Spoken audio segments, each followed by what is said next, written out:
بعض لوگ یہ بچوں کی شادیاں نہیں ہوتی، بچوں کی شادی کے لیے کوئی اچھا رشتہ نہیں مل رہا تو کیا کریں؟ اس کے لیے ہے کہ بچے خود اپنے لیے دعا کریں، اور یہ دعا جو موسیٰ علیہ السلام کی دعا ہے یہ بہت اچھی ہے.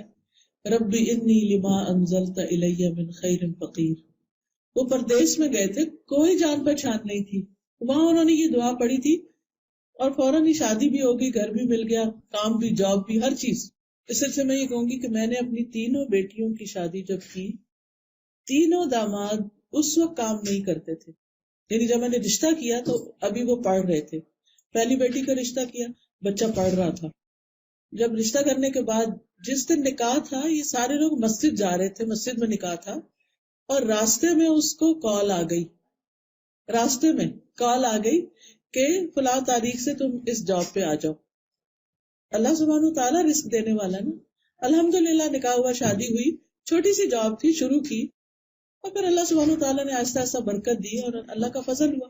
دوسری بیٹی کا جب رشتہ ہوا، اس وقت وہ بچہ بھی یونیورسٹی میں پڑھ رہا تھا، میں جاب نہیں تھی، ابھی شاید سال ڈیڑھ رہتا تھا اس کا. اس کی یونیورسٹی مکمل ہوئی اور پھر اس کے بعد اس نے چھوٹی سی جاب شروع کی، پھر ایڈمنٹن چلا گیا، وہاں جاب ہوئی، پھر اس کے بعد سعودی عرب میں آفر ہو گئی.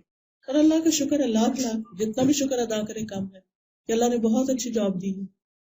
وقت لگتا ہے، شروع کے دن کچھ مشکل ہوتے ہیں، ہم نے صرف دین دیکھا، اخلاق دیکھا. اگر بچہ اچھا ہے، نیک ہے، تو باقی چیزیں اللہ تعالیٰ ٹیک کیئر کرے.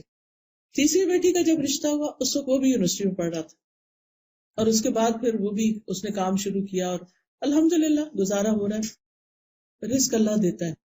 نیک رشتے دیکھیں، ایک رشتے دیکھیں، شریف لڑکے دیکھیں، اور رزق قسمت کے ساتھ ہے. اگر اللہ نے لکھا ہے نا تو پتہ نہیں کہاں سے کہاں پہنچ جائیں گے.